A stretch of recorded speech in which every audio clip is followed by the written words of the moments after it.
Vision board party, here we come. I think we're in the right place. Good morning, it's Sunday. My weekend is turning into a work weekend again. We're all geared up. I'm here with Sama. I don't know if we're in the right place. No, not the right place. Okay, we found it. Sama, this is much nicer than the back alley plywood door that we were going to. Okay, now we're walking into the right place. So we are at the West Side Grand. It is almost 9:30 on Sunday morning. We're walking into the 4th annual Vision Board Party put on by Genicca Global Group. I'm going to be speaking in just a couple hours, so we're going in and saying hi to everybody.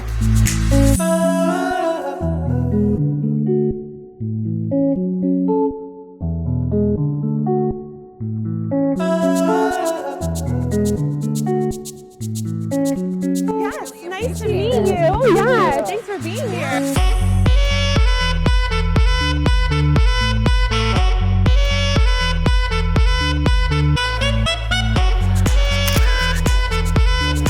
Oh yeah. I'm excited. This could be good. This could be good.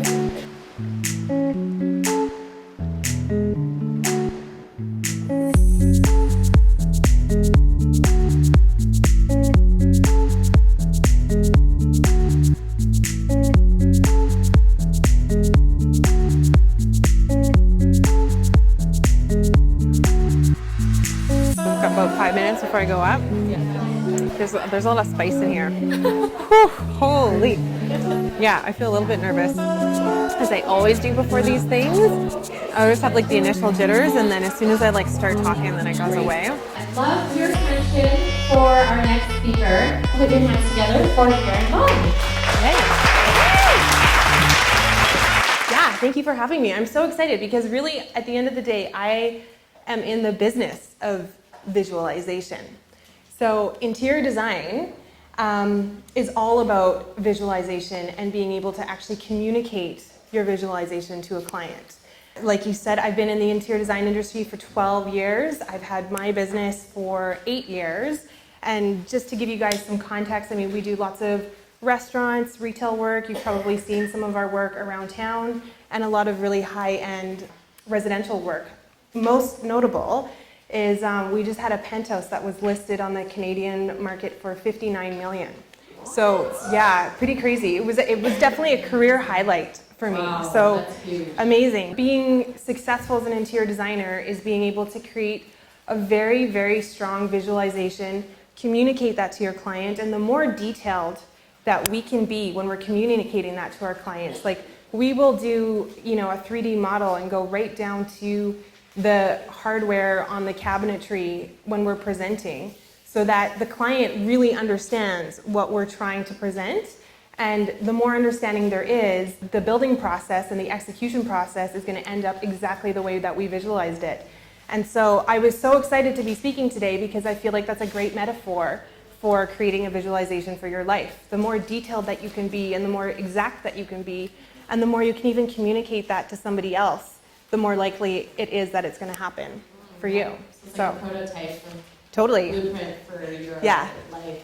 Yeah, exactly. I love that. It totally makes sense. And the more colorful you make it, the more colorful your life will be. Yeah.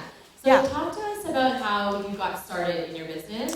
Yeah. And where you are today and all the stuff in between, and how you were able to identify your passion, and what was the reason for your success and where you are today? Yeah, well, I always knew that I wanted to be an entrepreneur, and I know you asked the question already, but just so I can get a show of hands, how many people are working for yourself right now? Wow, okay, so lots, awesome. And keep your hand up if you're working for yourself and you also have employees. I'm just curious. Okay, and then for everybody else, is there anyone who is maybe not working for themselves yet, but would like to? So the rest of you. Okay, cool. So very entrepreneurial. Yeah, totally. I always knew that I wanted to be an entrepreneur. From the age of 5, I imagined myself going to work in a suit and with a little briefcase, so from a very, very young age. And my first entrepreneurial venture actually happened in elementary school. I would take my dad's chocolate bars from the boxes that he would buy at Costco and go to school with a backpack filled with like Mr. Bigs and Kit Kats and stuff like that and sell them to the kids in elementary school. I would come home with like tons of money, and I eventually got shut down for being very disruptive in elementary school. Soliciting, yeah.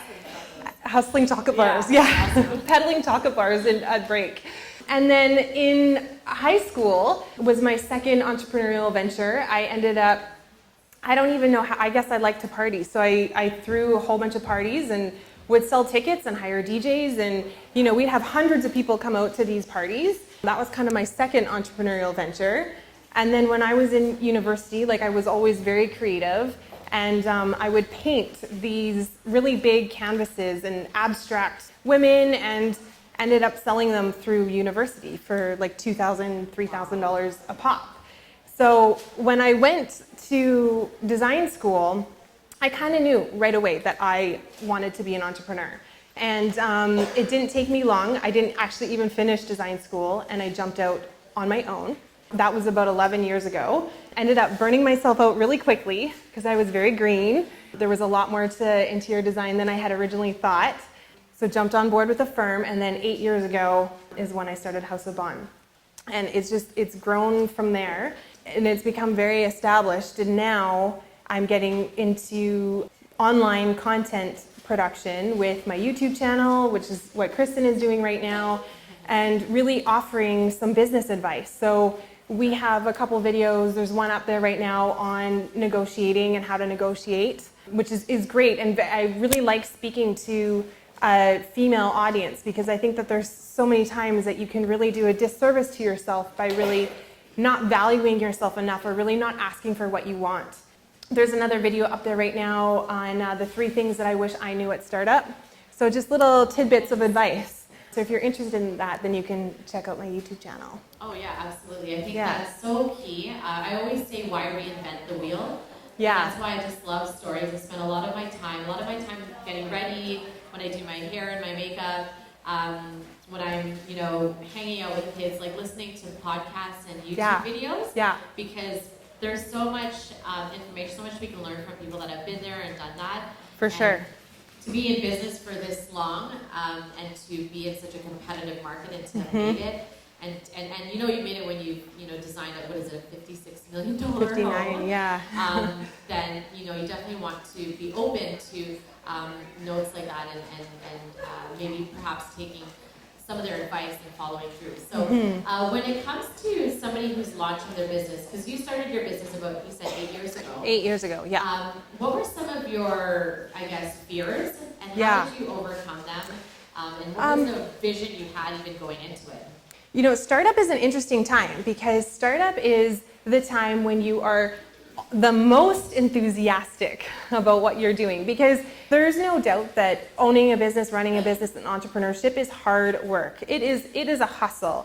Even if you are doing something in a creative field like I am, where you're doing interior design, in order to really make it successful, you really need to be okay with letting go of the design reins, and you got to sell, and you have to do business development, and you have to hustle on that level to really grow your business.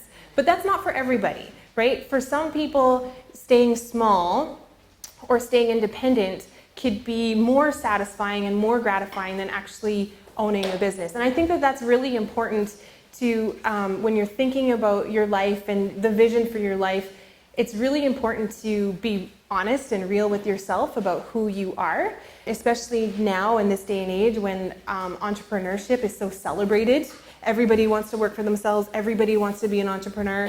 The entrepreneur is kind of put up on a pedestal, but it can be fucking brutal sometimes. And so if you don't have the stomach for it, entrepreneurship might not be for you. Going back to the early days and being really enthusiastic about what you're doing, if there's one piece of advice that I could give about pushing through your fears is the reality, and for me this was the case. When I launched my business, I wasn't a seasoned interior designer.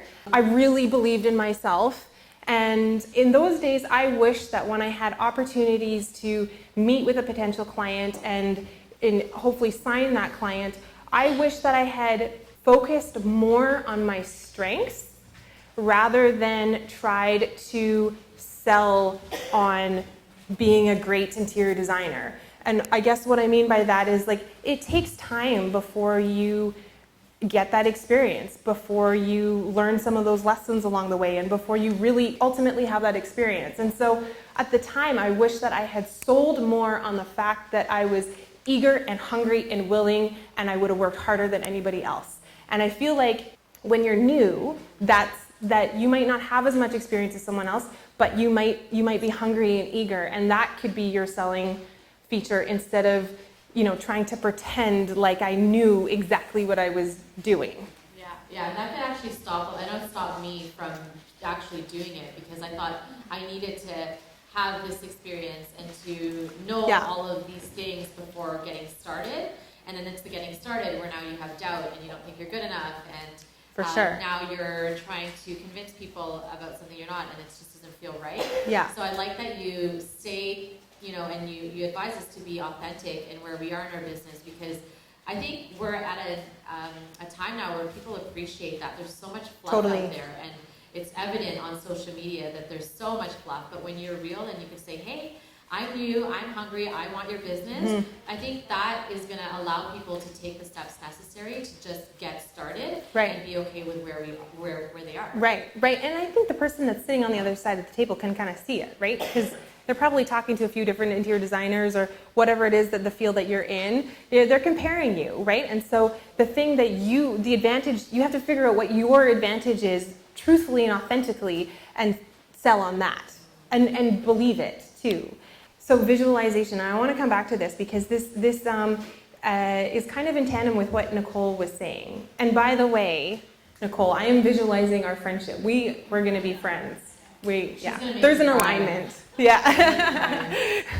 While you guys are putting together your vision boards, I think it's really important not to confuse having a vision with the same thing as being goal-oriented.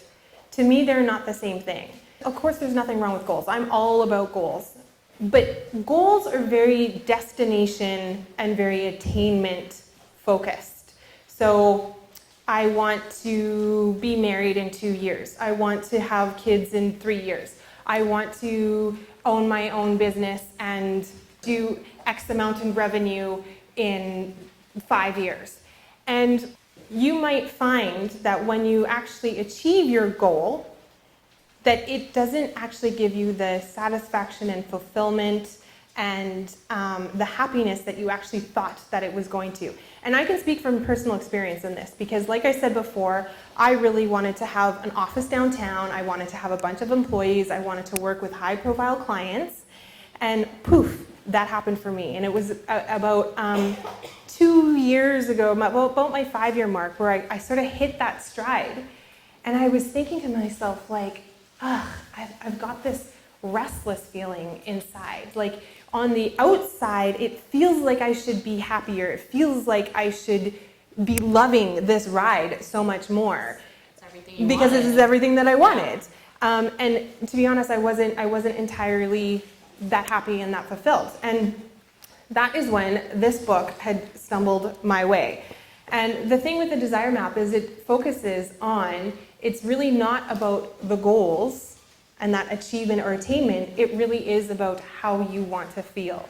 And the book helps you, there's a whole bunch of exercises, and the book helps you identify what some of your core feelings are. So, for example, I discovered that my core feelings are, one of them is feeling fit. It's very important for me to feel fit and healthy, and that leads to happiness. It's very important to me to feel connected. I like to have close connections with people. And it's actually important to me to feel famous. Even if I'm not famous, I like that feeling, which is why I hired Kristen to follow me around with the camera all the time. I feel famous. The thing is, because I had my head down and I was so focused on building my business and reaching to a certain point, I wasn't working out a lot or at all. I had sacrificed a lot of social time. I wasn't spending a lot of time with my family. I was missing birthday parties and engagements and stuff like that because I would be working in the office late on proposals. And at that point, I wasn't doing anything in social media or anything online or really in front of the camera, and I certainly wasn't feeling famous. So if you think about those three feelings, and if those are my core feelings, like I know when I feel fit, connected, and famous, that makes me happy. I feel good. Like I feel really good. I feel like I have arrived. Yeah. And because I had reached my goal in my work in my office, but I didn't have those feelings whatsoever, I really was not feeling successful at the end of the day. So while you guys are pulling the images and pasting them on your vision boards, I would really encourage you to think about that a little bit. And in addition to that, I would really encourage you to also give yourself permission to just want whatever it is that you want. So wanting it is enough of a reason to go after it. I think so often we need to justify it, or we want someone to give us permission, you know, like in the early days, so like I said, I didn't finish design school, and I went out on my own very quickly, and I really wrestled with like, well, you know, who am I to be this big interior designer? Like literally, it plagued me. Like, who am I to be this interior designer if I haven't even finished design school? And like, you know, it felt like, oh, I don't have the credentials, and just, it was almost like I needed someone to give me permission or to say like, oh, you can do this, go do it. But the fact that you want it is enough of a reason to just go after it.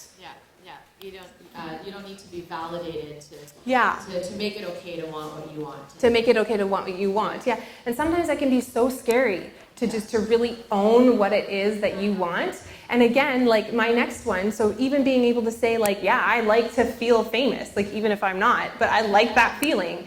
That it almost was like, oh my God, that's such a dirty word. Like, well, I mean, it like, will help you to start this YouTube channel. Totally. All these other things that now you're pursuing, and you're pursuing it because it satisfies what you want to feel. Yeah, exactly. Which is like a whole view, totally different from interior. Totally right? different. And so it really changes the journey because you don't know what's going to happen tomorrow. You don't know where you're going to be in a year. You have no idea what life is going to throw at you over the next few years.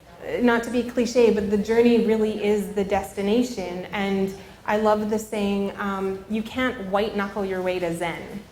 You know, if Zen is what you want, you can't be like on your way there, because when you're not going to get there, right? The journey has to be Zenful if that's what you want. And for you, it might be you want to feel creative, you want to feel love, you want to feel passionate, you want to feel challenged, you want to feel intellectually stimulated, you want to feel peaceful, you want to feel proud. I don't know, there could be so... You want to feel sexy and you're at an office job and you're not feeling it, you're like having to wear a uniform. Yeah, totally. Find totally. a job that makes you feel sexy, do something. Yeah. Yeah, I think that's so important. And were we doing a giveaway for the book? Well, that's it. You just, send me, DM me, and then tell me how it is, what it is that you want. One quick sentence, and then Kristen's going to pick someone from those messages. Awesome. Okay, so we have to wrap up. I want to thank you so much for thank you. Being willing to doing this and being open to it. And we've never met, but I think you know everything happens for a reason. And as Gabby says, the universe has your back. So there's a reason why we met, and I'm so glad you were able to share your story because it was super powerful. And I'm so excited to see where you go this year. Yeah, thanks for having me. Good luck with your vision. Yay. Thank you. You're one of the reasons why we came here. So that's so great. Introduce ourselves. Oh, that's so nice. Yeah. Hi, Yana. Why do you look familiar to me? I don't know. Back on the road. Okay, that's a wrap. That's a wrap for That one. So we'll be back there in 2.5 hours for session 2. Good session though. Great audience, great message. And just love, my favorite part is the end when people say hi, and especially the students, and that people are feeling inspired, and that they, you know, if they're feeling like I'm making an impact or I'm touching their lives in some ways, like that honestly is like the best feeling ever. For you guys who are watching at home, hope you liked the video. Give me a thumbs up if you did. Don't forget to subscribe to the channel. There's going to be so much more coming. I'm so excited about all of the business related content that's going out on YouTube. People seem to be really loving it. And I love you guys for watching. Thank you so much. And bye for now. But the reality is there's lots of interior designers that do that as well. And so I think that by creating a personal brand, it just gives you so much more of a stronger voice to differentiate yourself in the marketplace.